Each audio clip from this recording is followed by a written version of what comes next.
What is up, everyone? Welcome back to the SEC Recap Podcast, show that's turning analytics into storytelling and Saturdays into strategy sessions. Let's get into it.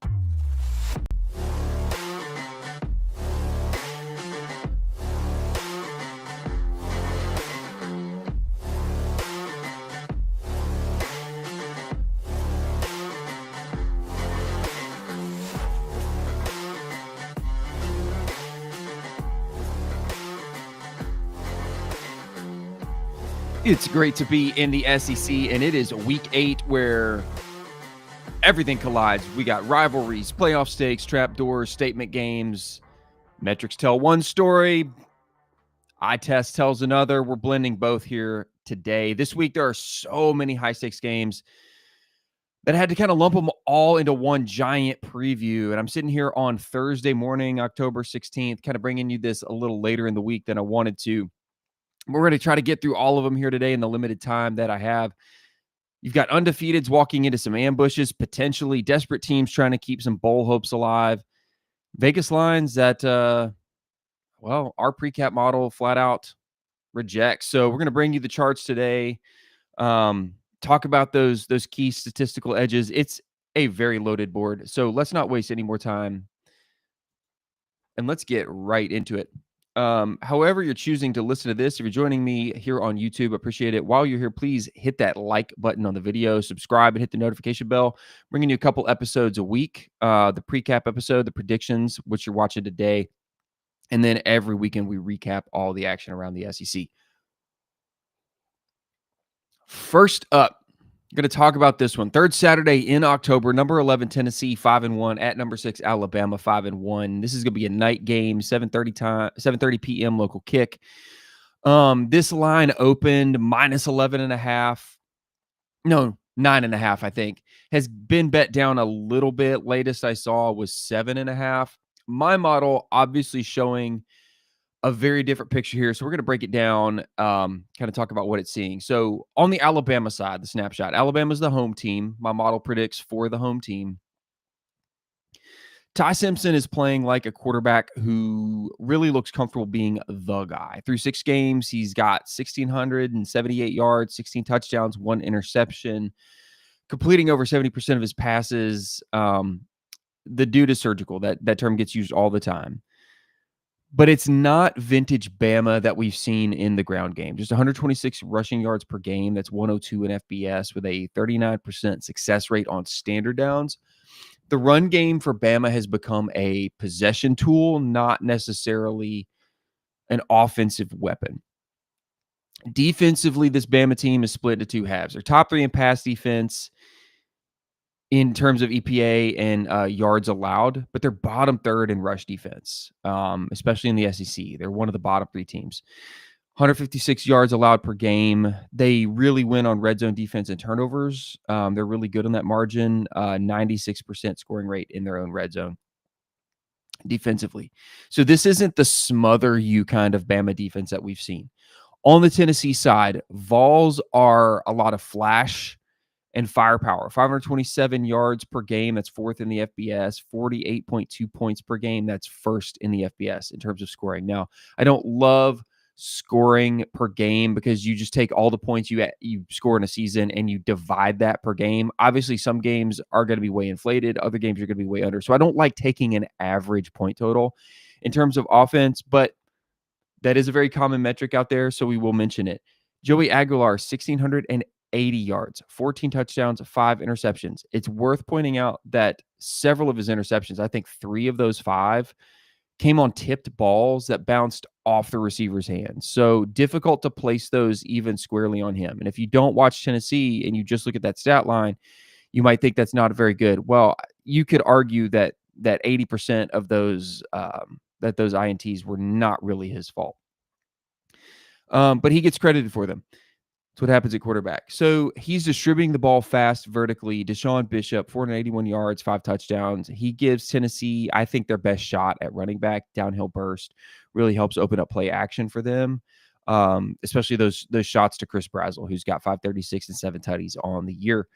But for all that offensive brilliance, this defense is a nosebleed. 393.8 yards per game. That's 100th in the country, 123rd against the pass, 104th in scoring defense. They are literally feast or famine. I've talked about this on other episodes this season. That defense is going to give up a lot of third and longs. They're going to give up a lot of yards, and they're going to give up some points. But they might sack the quarterback 5 times and force three fumbles. And if you recover 2 of them and score on a couple of them, then that defense, those efficiency metrics look very different. So it's a very feast or famine defense. They're living on the edge, kind of quite literally. Situationally here, you can see where my model differs from consensus opinion. Now, I'm still going to give you my take at the end, right? Success rate and explosiveness. Let me go ahead and just make this bigger here. So, explosiveness definitely favors Alabama. Third and fourth down success heavily favors Alabama as well. Rushing game, early downs EPA, so those first downs, first and 10s, and then the field position game heavily in Tennessee's favor. So I think some of that field position comes off of the forced fumbles or turnovers that Tennessee's defense is forcing, where you're seeing that kind of factor into the model there. Tennessee converts pretty well on third down, 48.6. Alabama allows just under 40%. I think they're around like the 38% mark. But Bama's going to control the clock a lot more in this game. And that's the collision point. This really feels like 2 teams testing each other's patience. If Tennessee can hit big shots early, especially on the road, like a Brazzle post or Bishop hitting a big counter run, it's going to force Alabama to open up the playbook and go tempo, which I don't think this Bama team wants to do. But if Bama controls the first 20 minutes, I think they're going to grind the pace down until the Vols start pressing. Joey Aguilar has... So the Georgia secondary, efficiency-wise, is roughly very similar to the Bama secondary in terms of pass defense. But I think as far as man coverage, that's where Alabama is really going to get you. I don't think Joey Aguilar has faced a secondary that disguises post-snap rotations as well as Alabama is going to do. And Alabama's zone match system is going to turn every route into a test of Joey Aguilar's timing. On the flip side of that, Ty Simpson, he's kind of stepping into Bryce Young territory, those reads, the control, the calm. But he's got to get the ball out quick here because Tennessee is going to try to bring pressure from the edge with Josh Josephs and Tyree West. Where Tennessee could get in trouble is if Ty Simpson can get that ball out quickly, then it basically leaves Tennessee's pass rushers in no man's land, and you've got probably wide open slot receivers in the middle of the field or tight ends in the middle of the field. So,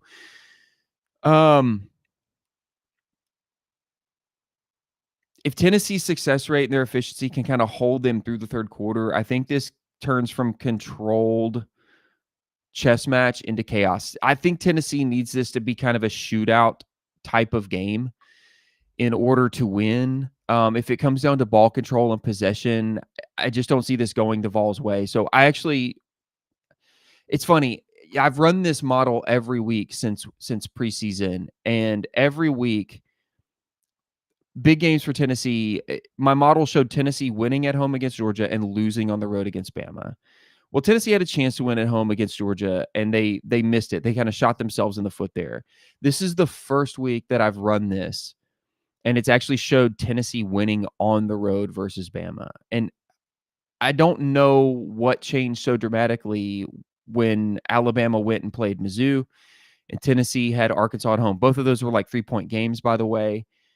But something changed in this season's data where the model really kind of swung Tennessee's way. Now, a 60-40 split is still really close to a coin flip. That's not a high confidence margin, and it's only Alabama -1. So maybe the model sees this being more of a shootout type game, which would favor Tennessee or kind of be Tennessee's only chance to win. Maybe Tennessee hits big plays early and Bama closes it and adjusts in the second half, and then we have a shootout in the fourth quarter. Personally, I don't feel this game going that way. Being on the road at Bama, Tennessee with the penalties, if Tennessee has 70, 80 yards of penalties, I think Bama's going to be able to blow it wide open by the fourth quarter. Bama's they're going to get the home whistle, and they're a pretty disciplined football team. They don't get penalized a lot. So That to me is going to be the difference here. I would love to stick with the model, and hey, if the model's right, it's right, but I'm actually going to pick against it. This to me has more of like that 34-27 or 34-24 type of game. Tennessee's going to have to score more than 30 points to have a chance in this game. If Alabama holds Tennessee in the 20s, I just don't think Tennessee with that leaky defense right now can hold Alabama in the 20s as well. Last year they could play that type of game. You had a 24-17 game in Knoxville.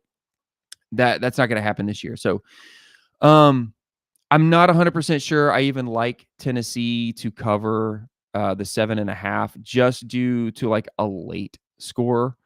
Just like, I mean, Bama did it to Vanderbilt, right? A lot of people took Vandy on the cover, and Alabama said, no, we're going to score it with, a minute to go. I could see that happening to kind of blow the cover at the end. So I would stay away from that spread on this one. Just my take. And I'm actually leaning against the model, going Alabama at home for the third Saturday in October. As a Tennessee alum, I never want to pick that, but it's just what the numbers tell me. I think, the streakiness of this game last few years, it's really one of those that, like, whoever has home field advantage is probably going to be favored and win this game. So 22, that was Tennessee. 23 was Bama, although Tennessee had a chance. Last year in 24 was Tennessee and Knoxville, and this year I just think it's going to swing back Bama's way because they have it in Tuscaloosa. A few more to get here. Gosh, that went long. A lot of these are getting long. I may not be able to get through all of these guys, so I might pick and choose some of the more interesting ones here just before I have to run out the door. Let's talk about this one because I teased this one out on the recap episode last week. Vanderbilt hosting LSU, and I said most people probably are not ready to talk about what the model says about this one. As you can see, my precap loves Vanderbilt, largely due to the offense and LSU's lack thereof of offense. Also, Vandy getting that home field advantage, if you could call it a home field advantage. This is going to be a noon kick, so like an early game for LSU on the road. Listen, Vandy's not a fluke. They're a problem. They're going to be a problem for everybody. This is not like a scrappy underdog story anymore. This is a team that is winning in the details and where it matters. Diego Pavia is one of the most efficient dual threat QBs in the country, especially in the SEC. 1409 through the air, 14 touchdowns total, 71% completion rate. Plus, he's got 352 on the ground. He's not just freelancing. This is kind of structured chaos from that Clark Lee crew. Motions, rubs, misdirection. They're trying to get you to look the other way with your eyes and then take it the different direction. They're making linebackers guess wrong pretty much every other snap. Defensively, they're pretty legit. 90.7 rushing yards allowed, 313 yards total per game. But they're subject to penalties. That's where they kind of get themselves in trouble. Little lack of discipline. On the LSU side, Garrett Nussmeier is obviously talented, but mistake prone, and he's unhealthy. 1,411 yards through the air, 19 touchdowns, 5 INTs with negative EPA when he's pressured in the pocket. Caden Durham, obviously giving them 283 yards. Anderson, 305. The tight end becoming a really reliable weapon. But LSU's rush defense, man, that is their bedrock. And maybe you saw some cracks, but I think that's still a really solid unit. It's one of the better defensive units in the SEC. So I'm not out on it. Where I'm out, obviously, as a lot of people are, is LSU's offense. Like, they just stink, man. I run a lot of scatter plots. I don't have time to go through them all today, but I'll post more on Twitter. In our explosiveness versus success rate, like Vandy's offense is upper right, which is like most efficient and dynamic, and LSU is all the way at the bottom left, which is, well, not all the way bottom left, but like lower right, so like efficient but more passive rather than explosive. This is going to be a real matchup. Vandy's offensive explosiveness, which is really, really high, versus LSU's ability to contain. Suggests that Vandy might be able to create roughly like an extra explosive play every 20 or so snaps that they get. And all you need is a couple. Like, you need 2 or 3 explosives per game to kind of have a runaway train here. It's not like you have to have one every single possession. So forget the logo. This is going to be a real matchup. If you drop the names, you'd think the gold and black team, you know, was the favorite, and I think they're a slight favorite. It was like -1.5 is what it opened. You would think it would be bigger than that. Vandy's identity is their cohesion, really crisp blocking angles, deceptive motion on offense, and a QB who really makes those simple plays look lethal. If Pavia protects the ball, Vanderbilt's tempo and red zone design could really dictate that flow. Um, LSU's linebackers, Weeks and Perkins, they're going to be tested every snap by all of that eye candy that Vandy feeds them. This is really a disciplined game. Nussmeier's still a gunslinger. It's a double-edged sword. One red zone pick could flip the narrative by halftime. Expect a game decided by who stays calm in traffic. I'm not going to pick a score as wide as the model here, although I definitely could see it, but I am riding with the Commodores at home versus LSU. I've been saying for weeks that I don't think LSU is very good. That defense has been keeping them in games. That offense is, I don't think, going to be able to travel against this pretty competent Vandy defense. So I'm going to see this something as like a Vanderbilt. I don't know if LSU lets Vandy get to 30. They could late. I could see this more like a 24-20 or 27-20 kind of game in Vandy's favor. Model sees it, film confirms it. I think Vanderbilt, even though they are technically the betting favorite, I think this is going to be a stunner for a lot of people in the way that Vanderbilt handles LSU. And I think they're going to keep kicking that door open on the national respect here. So we're riding with the Commodores here on the SEC Recap Podcast. Let me see. Where do I want to go to next? We got Oklahoma, South Carolina, A&M Arkansas. Let's talk Ole Miss, Georgia, because I want to get to that one. I do not want to run out of time on that one. And then we'll talk probably Mizzou, Auburn. Golly, I want to get through everything. I just don't think I'm gonna have time, guys. All right, let's talk Ole Miss, Georgia, and then we'll see if I can get to the rest. Get myself out of the way here. 3:30. So this is an afternoon game. So we had Tennessee Bama night game, Vandy LSU noon game. We'll slip an afternoon game in here. 3:30 p.m. Eastern time. This is in Athens. Number 5 Ole Miss at number 9 Georgia. Now let's see where this opened at. Give me just a minute. You can see my model here on screen actually favors Ole Miss on the road. I'm sure this is probably not going to be the consensus view as well. Current spread, Georgia -7.5. It opened actually Georgia -6.5. So Vegas swinging in favor of the Bulldogs. ESPN's FPI 70% in favor of Georgia. So let's talk about what my model sees, whether I agree, disagree. My model predicts for the home team and likes Ole Miss to win by 5, maybe essentially a touchdown on the road.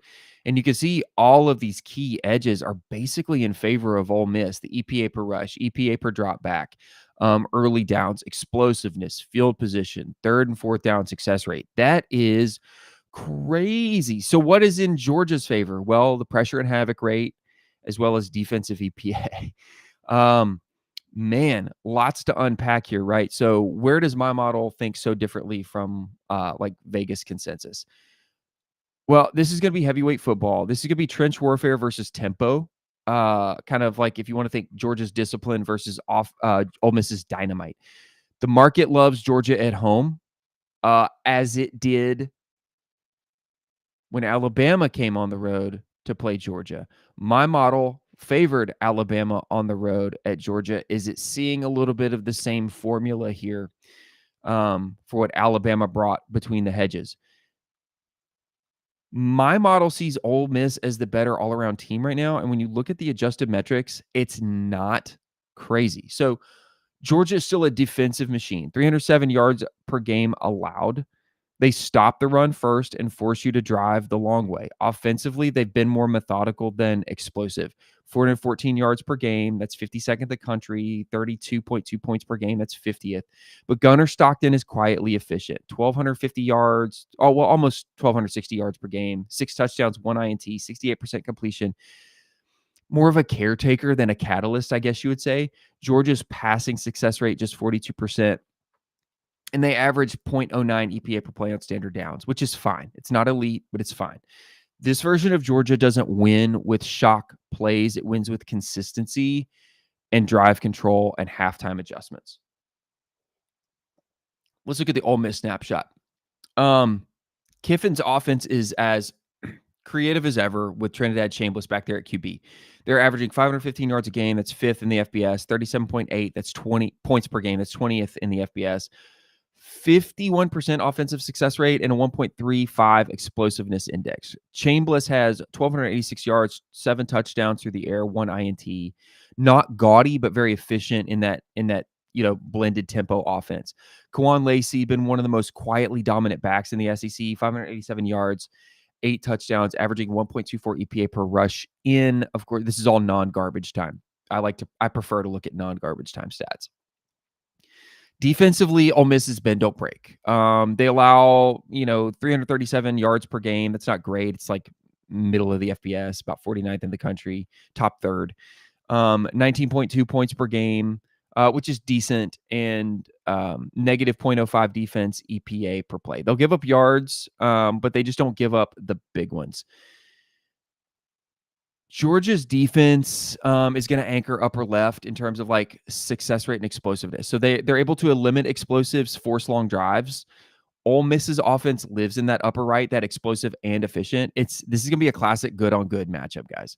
When we adjust for opponent quality, we're going to give Ole Miss's offense and Georgia's defense an equivalent boost. Like we're going to bump Ole Miss by 0.25 EPA per play, and we're going to knock actually it's a boost, but it goes negative because defensive EPA goes negative, minus 0.22 EPA per play. So it almost cancels out perfectly. Tempo is going to be the difference here. If the Rebels can dictate the pace and Georgia's linebackers have trouble substituting or can't substitute, I think that's going to be the crack in the armor. So this game smells like history. Let me readjust here. There we go. This is the kind like where both fan bases could leave exhausted. Now, how well the Ole Miss's fans travel, I don't know. I mean, they have trouble showing up for home games a lot of the time, but Georgia's at home between the hedges. Kirby Smart's DNA is all over his team. Adjustments, gap, integrity, composure. Georgia can just find ways to win, right? But Ole Miss is walking in with a fighting chance. We saw Alabama do it.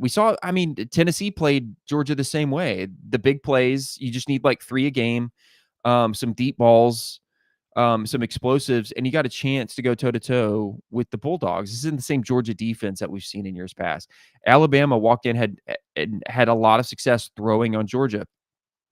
This is the kind of chaos that travels. Chambliss doesn't have to be perfect. He just has to be bold. He just has to be good enough. Expect Kiffin to call early misdirections, so quarterback draws, trick play before the first quarter ends. He knows Georgia's linebackers react very aggressively to motion. But Ole Miss can't live in third and long. Georgia's going to crush them if they do. If they can get to the edges, hit the seams, Georgia's heavy fronts are going to have to open up. Gunnar Stockton is the X factor. He's not flashy. He's the quarterback who wins the 3rd and 6 with his legs if necessary, the 9-yard scramble on a broken play. He's that kind of grinded out QB. The question, can Georgia's O-line handle Ole Miss's pressure off the edge? I think Lane's crew is going to bring creative blitzes.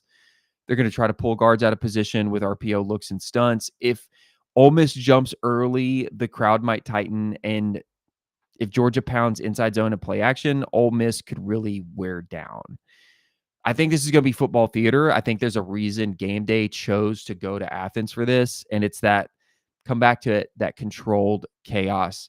However, it is really difficult for me to see Ole Miss walking into Athens and replicating what Alabama did, because what Alabama is doing with Ty Simpson is just at a higher level, and it's a different style of offense than what Ole Miss is bringing to the table here.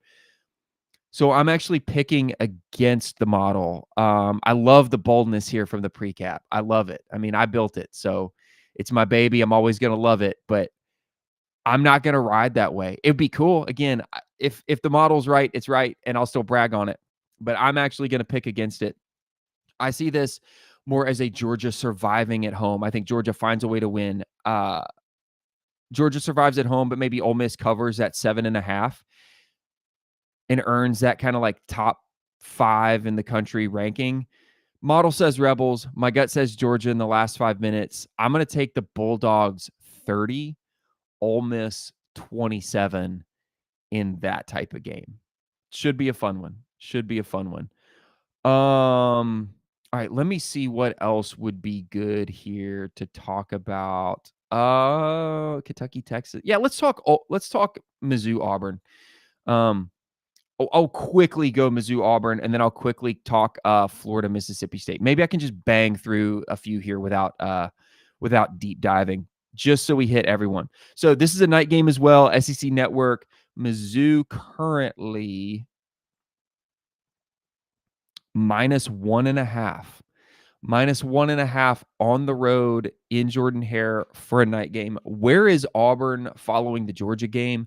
That is my question. Mentally, is Auburn able to get back up off the mat for this game? That's my biggest question. Let's break down the metrics. Could be sneaky good. My model, obviously heavy favorite on Mizzou by a touchdown plus. Let's unpack why that might be, even though they're going on the road. Missouri, close game against Alabama at home last week. I think their numbers have been inflated on a relatively soft schedule. Prior to Alabama, let's say Mizzou beat Alabama, right?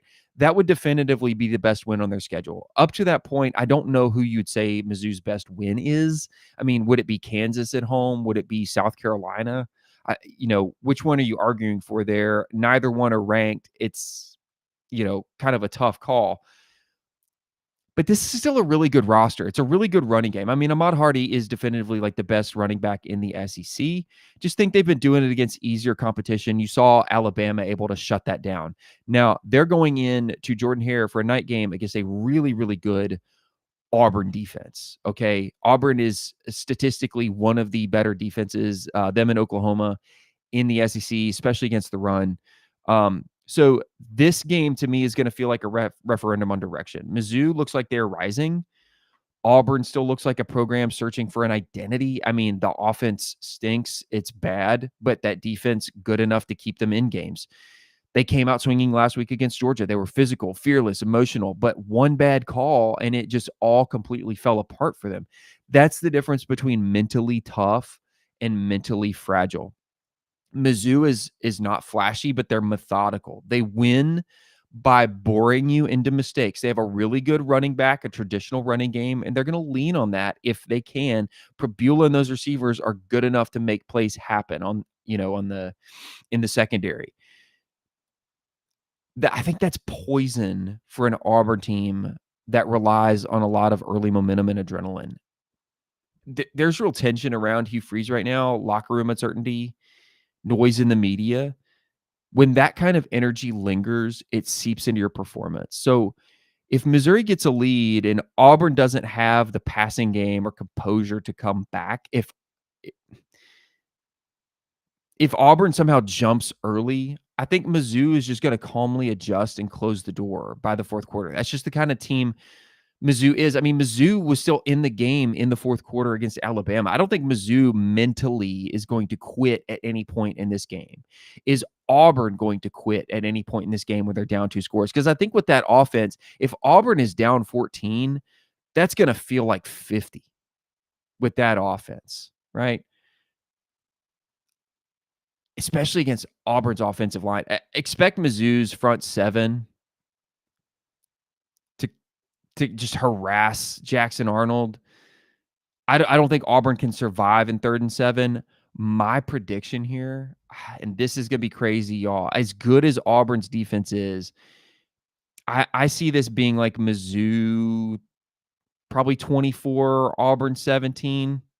If Auburn can get to 17, I really don't know. But yeah, I kind of like my model here. Mizzou by 7. I really like that prediction here from the precap. So 24-17, maybe even a late score. We'll see if some special teams can like swing it. But if Auburn gives up, I could see Mizzou breaking 30 in this one. Like if Auburn just lays down and rolls over, like they did against Georgia, if they've given up on the season, this could be like a 35-17 type of game for Mizzou. Don't take it to the bank. Not betting advice, but that's what we're seeing. Mizzou rolls. I don't think anybody's going to want a piece of them as they head into their late October, November slate. What else do I have time to bang through, y'all? Let's see. Kentucky, Texas, South Carolina, Oklahoma, let's talk Florida, Mississippi State. Because this could be the week. There's already rumblings that this could be the weekend that Billy Napier is out. Been seeing it floated on Twitter that things are working behind the scenes. If you look at my PRecap model, man, it likes the Bulldogs on the road in the Swamp. Now, this is a late afternoon game. This is going to be the 4:15 Eastern time. So that bridge game between the noon kicks and the night games. This is not going to get national spotlight unless something is going completely wrong. This is a pivot game. Both of these teams standing at a fork in the road, and one of them is about to slip into free fall. Okay. Mississippi State is 4-2, but they're 0-2 in the SEC. Florida is 2-4 with that home win over Texas, big home win over Texas. 1-2 in the SEC. Vegas likes Florida -9.5. It is seeing a lot of momentum from the Florida Gators. That line opened at 9.5. It's kind of sitting there. ESPN's FPI 67.5% in favor of Florida. Shapen has been solid. Let's start to unpack it. Offense, defense. Shapen's been solid. 1,204 yards, 9 touchdowns, 4 INTs. Bothwell is their rhythm engine at running back. 465, 6 touchdowns, really high success rates, great rushing attack. Defensively, their bend don't break. Like 334.5 yards per game, 19.8 points per game, +5 turnover margin, very low penalty rate. This is not a highly penalized team. That's good when you're going on the road in an environment like the Swamp. DJ Lagway has had some moments, 1,233 yards, 9 touchdowns, 7 interceptions, but a lot of those came in a single game. Jaden Baugh has been the bright spot for this Gators offense. 461, 3 touchdowns. Vernell Brown, 368. They're doing everything they can in kind of a broken passing structure. But the Gators are 101st in total offense and 128th on third downs. Like their drives stall out, period. Defensively, they're very good. Like Florida is a very good defense, but that field position battle kills them. Games like this kind of separate organized programs from desperate ones. Mississippi State, I think, knows who they are. They still don't have like the roster depth and talent to compete at the highest level in the SEC, but they're methodical, they're balanced, they're old school. Florida, meanwhile, still searching for an identity. You can almost feel it in their body language. The Gators get 2 solid drives and then hit a mental wall, penalty, false start, miscommunication, clock mismanagement. It's all the symptoms of like a coaching staff that still just doesn't know what it is or what it's doing. And I think State's going to try to bleed clock. Like they want to play the same style of offense that USF came in and had success with in week 2. That Alex Scolish squad. It's that Josh Heupel offense, the old Art Briles derivative offenses. They're not exactly the same. Mississippi State's not going to do exactly the same thing, but it's the same style, right? And you saw USF have a lot of success with that. State's going to try to bleed clock. I think they'll try to own time of possession and play to their defense. If Lagway is asked to win the game on 3rd and 8, I'm not sure that's a formula that they want. However, picking this game for the Bulldogs on the road is tough. I could see it playing out the way that the model thinks. Like maybe a 27-17 Mississippi State kind of game. I think the Bulldogs are cleaner. I think they're better coached, but I don't know if they have the talent, especially against this Gators defense in the Swamp, to really do this. But this is a tough game to pick. So I would think maybe more, I'd be inclined maybe to think more Florida 27, Mississippi State 17, but maybe Mississippi State can keep it a game and keep it interesting. This is one, though, I'm telling you guys, if this is a tight game in the 4th and Mississippi State has a chance to win this one late, Billy Napier's not the coach on Monday. He's not. I got time for one more. Texas, Kentucky, no. Kentucky is garbage doo-doo. They're going to lose. Let's see.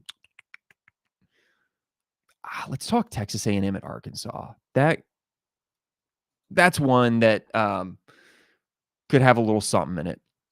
Petrino's back. Hogs looked alive against Tennessee. That's a really good offense. I think defensively they stink. They're not a great team overall, but that is an offense that is going to give a lot of people trouble. Okay. So this game's energy is going to be wild. Arkansas, nothing to lose. They're just playing for their season at this point. And that's dangerous. You saw that last week. They took Tennessee's first punch, came right back. It was back and forth, back and forth. Now, Tennessee adjusted well in the second half, but Arkansas still made that a game late. I mean, golly, like Taylon Green, those receivers, the running game, like it was all just getting downhill on Tennessee. So that is a very good, very explosive offense. They can give trouble to a lot of teams.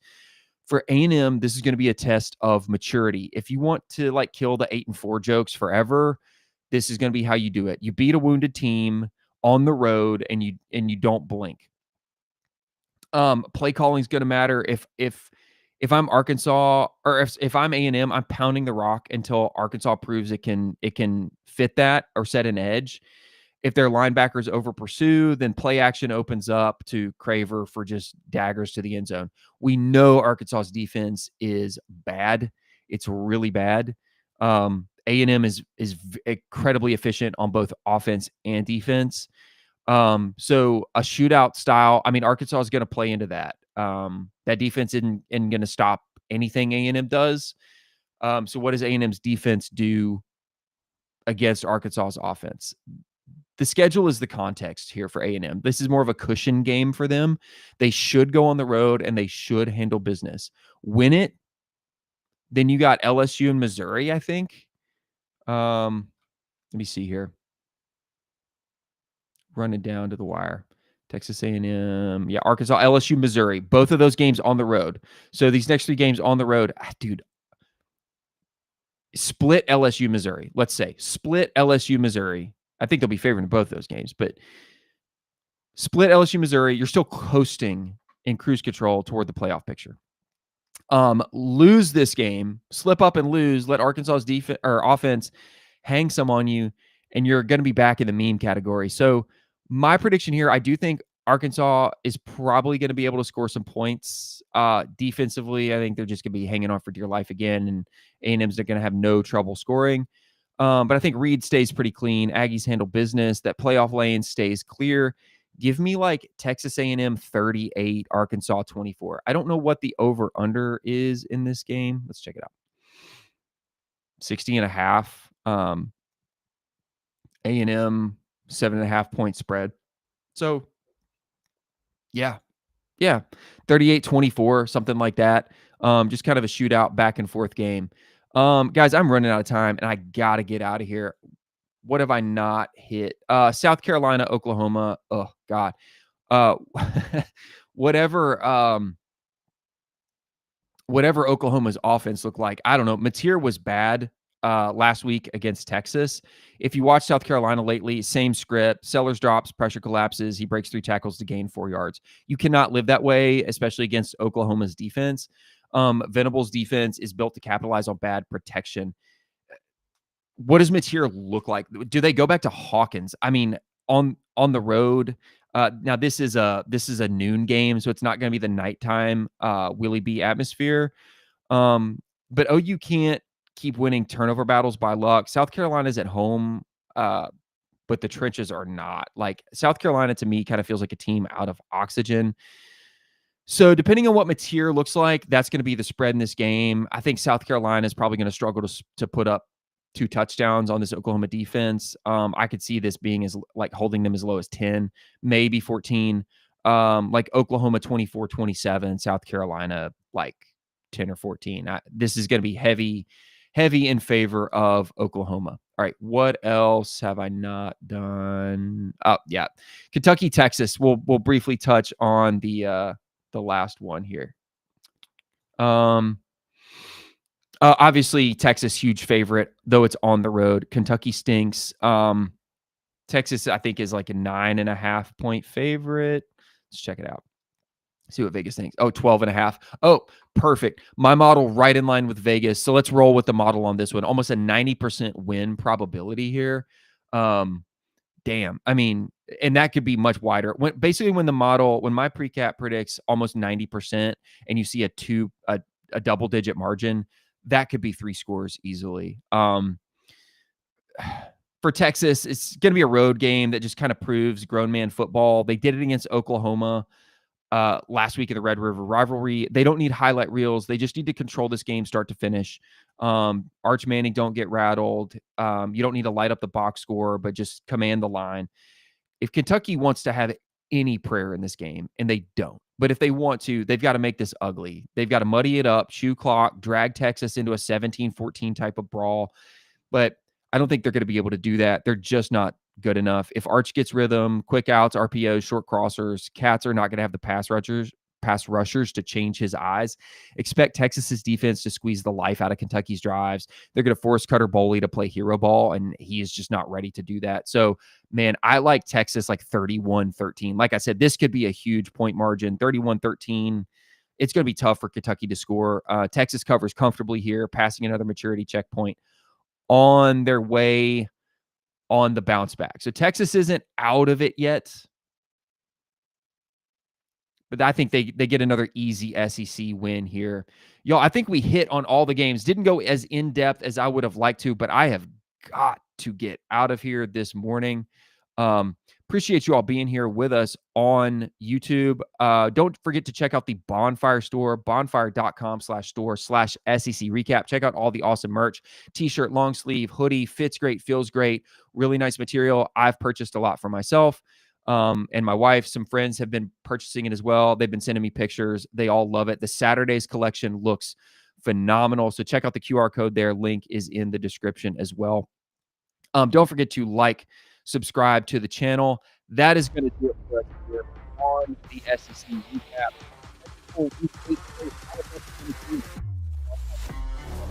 Ole Miss versus Georgia, tempo versus tradition. Vandy LSU culture test. A&M Arkansas, is that a trap game for the Aggies playoff run? Like I said, if you're new here, hit that subscribe. It helps out more than you know. Drop your score predictions. Argue with my model. Let's talk ball. As always, thanks for watching the SEC recap, where the numbers meet the noise.